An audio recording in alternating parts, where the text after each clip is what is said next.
What's going on, everybody? It's Joe here. Wanted to talk about a lot of different sports topics because I'm kind of behind on a few things that I wanted to talk about that I didn't get a chance to talk about this week. Gonna try and make this a relatively quick video. I'll do my best. You guys know how I go on tangents, but we're gonna call this the first ever Joe Tuman content catch-up. I got a lot of topics I want to talk about, and that begins, of course, with the Philadelphia Phillies. I got Fightins fever right now. I am hopping on the bandwagon a little bit, because I wouldn't call myself a bandwagon Phillies fan. I know the players. I can tell you about Darren Ruff and Cody Ashe and all these fools we had in the past. But did I watch a lot of games in the summer this year? No, I did not. I am guilty of crapping on baseball, calling it boring, but I've been anything but bored watching this Phillies playoff run. They upset the Cardinals, put them out of the playoffs in the wild card round, take down the Braves, a team that took our playoff spot last year. The Braves were only 2 games better than us last year. They win the division barely. They sneak into the playoffs and win the whole World Series. This year we get revenge for that. Knock them out of there. They're not repeating. Then we take Game 1 on the road in San Diego with Bill Walton and Paul George in the stands. Bill Walton statistically staring at us from behind home plate. It didn't matter. Zach Wheeler was not intimidated. He retires a ton of batters in that game. Phillies win. Now, we did lose Game 2. We blew a 4-0 lead and lost, I believe, 8-5. But if you steal one, all you got to do is win 1 and 2 on the road in the playoff series. Now we need 3 wins to get in the World Series. Coincidentally, we got 3 home games coming up today, tomorrow, Sunday. I'm looking for the Phillies to win at least 2 of those. And then if they win 2 of those, I mean, hell, if they win all 3, we're in the World Series. I'll take that too. But, if they win 2 of those, go back for 2 more in San Diego, just get 1 on the road. Might have to go to 7 games, but just win it. Win Game 7 if that comes to pass. And you're in the World Series. The Phillies made the conference finals before the Sixers. Well, looks like we could have a Phillies-Yankees World Series rematch from 2009. Get our revenge for 2009. I don't know. I'm all in right now. Schwarber and Harper are hitting bombs. Wheeler and Nola are lights out. The bullpen. And like I said, I didn't watch a lot of Phillies games this year, so the bullpen thing is pretty new for me. Last year and years before, I knew it was terrible, but now apparently it's awesome. We have a 1.8 ERA as an entire team in the playoffs, from both the starters and the bullpen. Absolutely incredible stuff from the Phillies right now. The city needs it. Philly needs it, especially if the Sixers aren't going to live up to expectations, because that's what I wanted to touch on next. 76ers, 0-2 to start the year. To me, the biggest problem, and I think it's a very fixable problem that will fix itself, is Joelle Embiid. His performances haven't been that good. In the Celtics game, he had 6 turnovers, was getting double-teamed a lot. Last night, I think he was getting a little overhated. I don't think he wasn't trying, but I don't think he was trying to his hardest extent. But I didn't think Embiid was, absolutely, destroying our chances of winning, but he also was very inefficient, and he wasn't really helping our chances of winning either, which is not what you want to see from an MVP caliber player like Joelle Embiid. I think that will change, though. I don't think he's going to shoot 6 for 21 every game this year. I think that's going to change, and it'll definitely change against the Spurs on Saturday, because that's a much easier matchup defensively for Joelle. Harden's been incredible. 30-plus points both games. He had 8 rebounds, 9 assists to go along with his, I believe, 31 points last night. He had 35 in the opener. He looks rejuvenated. He looks faster. The Inside the NBA guys were talking about how they think our offense has slowed down. To me, I'm fine with it slowing down if that means Harden's going to be playing this much better. I mean, let him play at his own pace. I know Maxey, some people are saying he needs more touches. To be honest, I think he's had enough touches. He just needs to let it shoot. He needs to shoot it more, especially in that first game. I thought he could have had a lot more looks, a lot more points than 21 points, because in the second half, he was, getting the ball a lot, taking advantage of a lot of his opportunities. I thought P.J. Tucker, after a weird first game, I thought he was playing the role I expected him to play last night as just that instigator, that defensive toughness guy. House, and especially Melton, I've been thrilled with. So I think the Sixers are in good shape. Only lost by 2 last night in a low-scoring defensive effort. Yes, the Bucks. The thing that got to be worried about with the Bucks is they're missing 3 key guys right now. But you could argue we're missing Joel Embiid the way he's been playing. So next time we play the Bucks, hopefully Embiid is locked in and playing MVP basketball. Another basketball story I want to touch on briefly is this Lakers situation. I actually don't think the Lakers are that bad, despite what people are once again already saying. They're also 0-2. LeBron and Davis look really good. Lonnie Walker in the starting lineup had 26 last night in only what was a 6-point loss for the Lakers. Now that doesn't notwithstanding the fact that Kawhi Leonard, barely played. He was only playing 21 minutes, so he's on a minutes limit. So obviously if Kawhi played the whole game, it's probably a different result, probably a bigger Clippers win. But nonetheless, the Lakers held in the game pretty well against a very deep Clippers team. I'll defend the Lakers bench. A lot of people have been killing it. They're missing Dennis Schroeder. They're missing Thomas Bryant. They're missing Troy Brown Jr. To me, those are 3 of the 4 best bench players the Lakers have. I understand that, maybe those guys don't light the world on fire. It's not the best bench in basketball, but those guys are a lot better than Wenyen Gabriel and what's the other dude's name? Oh, Matt Ryan, like the quarterback. No, not the quarterback, a different Matt Ryan. I don't know who he is, but he's out there playing for the Lakers. I think they're going to fix that. The only thing I'm worried that they can't fix, of course, is Russell Westbrook. The only way to fix that is trading him. They're going to have to either look into that Miles Turner, Buddy Hield trade package that's been rumored or find another team willing to take Russ's salary. He went 0 for 11 last night and 0 for 6 from 3. Some horrific shooting in both games, but especially last night. The press conference afterwards where he said, I think I played solid. Very funny. Very funny stuff. I know he had 5 steals. Some Laker fans were defending him. They're saying, well, he played great on defense. It's like, okay, Russell Westbrook is almost always a bad defender. And the one game he actually plays defense, he doesn't make a single shot. That's not going to work. He's got to do both. The only way he's going to help this team if he's doing both. I don't think he's capable of doing both.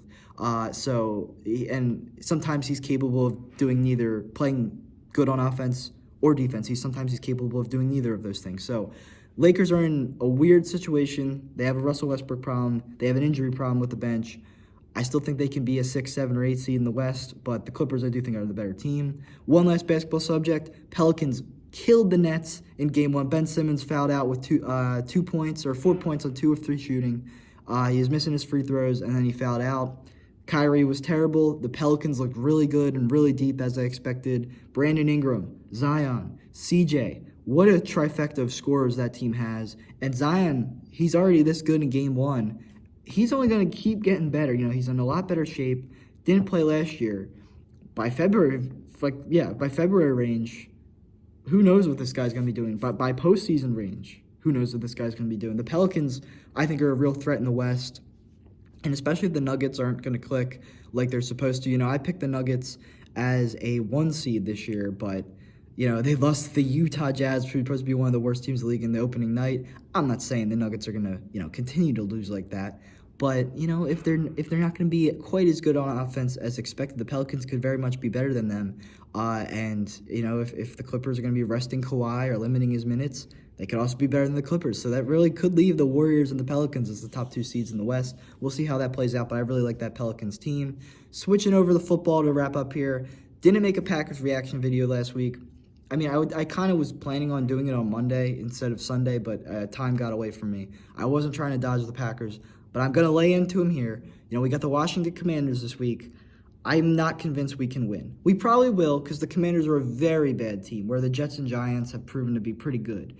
But especially the Jets, I'm confident in sustaining that success. But at the same time, it's just when you have a guy like Matt LaFleur who apparently forgot how to coach offense. I understand Nathaniel Hackett is gone as offensive coordinator. That shouldn't be a problem, especially with how bad of a head coach he is. I understand he could be a better offensive coordinator than coach. But if he was this genius, perfect coach that was so instrumental to the Packers, I think he would be at least competent for Denver, and he's not. So I think the loss of him can't be the only issue here. Matt LaFleur's got to realize, in a 3-3 game at the half against the New York Jets, a defensive slugfest, how does Aaron Jones get 4 touches? The best skill position player on the Green Bay Packers by far got 4 touches across the whole first half. And then he finished with a bad stat line, easily his worst stat line of the season. He's still averaging 5.8 yards per carry, despite how bad of a game he had last game. But of course he's going to have a bad game when you don't let him get in the rhythm, and then in the fourth quarter give him 5 extra runs when the game's already lost. And of course he wound up not having a good performance, but most of his carries came late in the game when we were already down by multiple scores. Defense has got to get together. This run defense was supposed to be a lot better, but the D-line and the inside linebackers are not playing up to par. Devondre Campbell, who was one of the guys that we were able to keep by trading Devontae Adams, clearing that salary, we were able to re-sign an all-pro linebacker like Devondre Campbell, something I was very excited about. He's a guy like him we haven't had maybe since A.J. Hawk in the middle.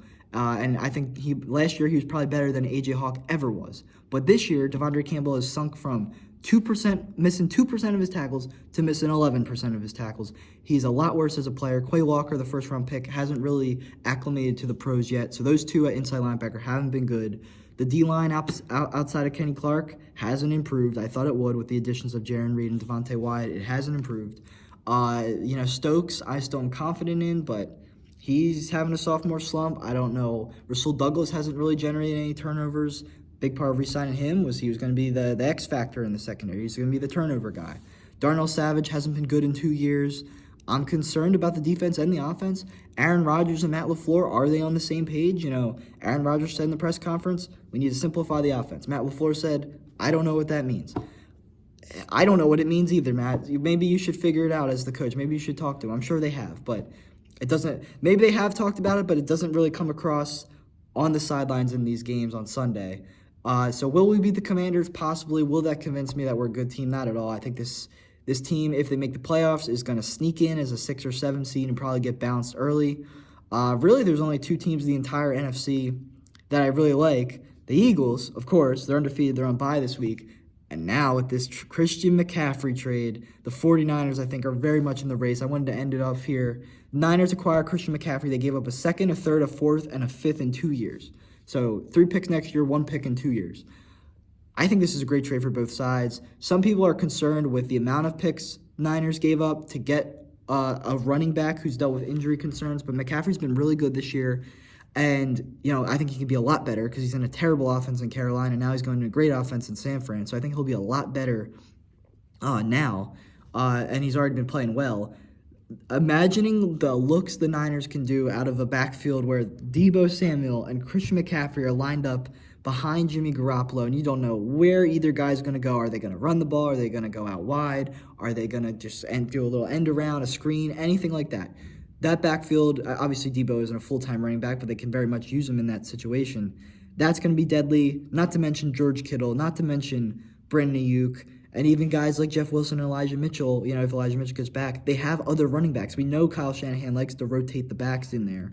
I don't think he's going to totally abandon those guys. CMC will still probably see the vast majority of the production as the season goes along, but I don't think he's going to abandon a guy like Jeff Wilson, who's played really, really well. I think he'll remain the power back. This Niners offense has a lot of talent. The defense has a ton of talent. From Hufanga, his emergence, Tayshaun Gibson's bounce back, Charvarius Ward has been a great free agent signing. We know how good Fred Warner and Eric Armstead are. They've been doing it a long time. Dre Grunlaw, this is a great defense. Eagles might have a better one, but if that's not the NFC title game, Niners-Eagles in Philadelphia, I'm going to be very surprised. I think that's what we're headed towards in the NFC. I think they're on a collision course for each other at this point, barring any injuries. Eagles have been a little dinged up, and we know the Niners have a history of seeing a lot of their players get injured. I should have mentioned Nick Bosa as well on the defense. Obviously, he's a big part of that as well. But, I don't know, big trade for the Niners. We'll see how it shakes out. They play the Chiefs this week. That's going to be a big game. Will Christian McCaffrey play? There's rumors that maybe he'll just suit up and maybe be part of a red zone package, but, take some time to learn the playbook after this week. Or maybe he just won't play. We'll have to see, but I'm excited to see him, how he does in a Niners uniform. Thankfully, Packers won't have to play the Niners and him in the playoffs this year because we probably won't make the playoffs. So we won't have to be dealt another traumatic loss to the Niners in the playoffs. So I'm excited for that. I'm excited for the Phillies to maybe make the World Series. I'm excited for the Sixers to start getting some wins this season because I think they're very good.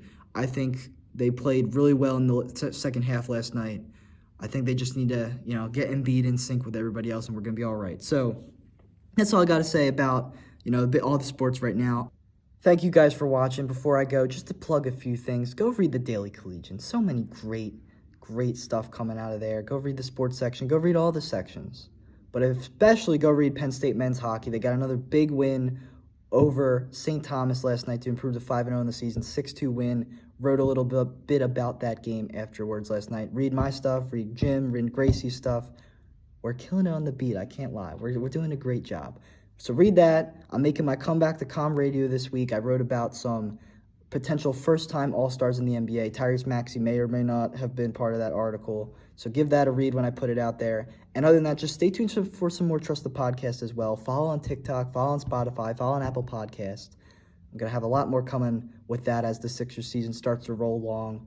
Did one with Ish and JP after the game against Boston on, I guess that was Tuesday night. So if you haven't listened to that, go check that out. That was a fun one. We talked some Phillies at the end as well. So give that a listen. Give all of them a listen. Other than that, thank you guys for watching. Stay tuned for some more content. Have a great rest of your day.